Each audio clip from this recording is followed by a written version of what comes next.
అంటే ఏంటో మరోసారి రుజువైంది. ఆంధ్రప్రదేశ్లోని ఆదోనిలో ఓ మహిళకి మెగాస్టార్ చిరంజీవిని ఒక్కసారి చూడాలని ఆయన కళ్ళలోకి చూసి తన ఆరాధనను వ్యక్తం చేయాలి అనుకుంది. కానీ అది కలగా మిగలకూడదని అనుకుంది మహా మహిళ అభిమాని.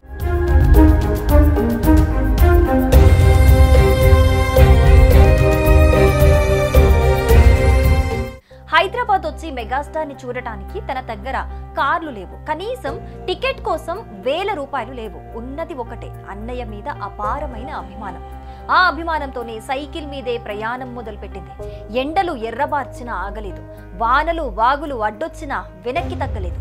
సైకిల్ పెడల్ తిరుగుతున్నంతసేపు ఆమె గుండెల్లో ఒక్క మాట మారుమోగింది, నువ్వు చిరంజీవిని కలవటానికి పుట్టావు, వెనక్కి తిరిగి చూడకు అని.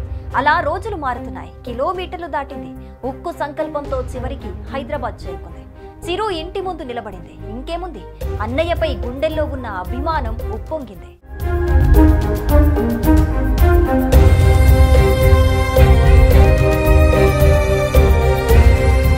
మెగాస్టార్ చిరంజీవి రాజరాజేశ్వరిని హృదయపూర్వకంగా ఆహ్వానించారు.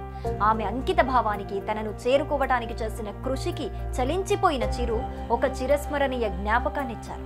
ఆ సందర్భంలో రాజేశ్వరి మెగాస్టార్ కి రాఖీ కట్టగా ఆమెకి ఆశీస్సులు అందించి చీరని గిఫ్ట్ గా ఇచ్చారు. అంతేకాదు రాజేశ్వరి పిల్లల విద్య కోసం, వారి భవిష్యత్తులో వెలుగు నింపటం కోసం పూర్తి స్థాయి ఆర్థిక సహాయం అందించనున్నట్లు హామీ ఇచ్చారు చిరు.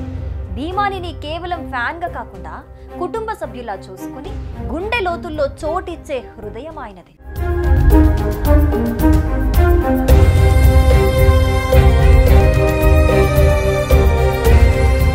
అభిమానిని కేవలం ఫ్యాన్ గా కాకుండా కుటుంబ సభ్యులా చూసుకొని గుండె లోతుల్లో చోటిచ్చే హృదయం ఆయనది.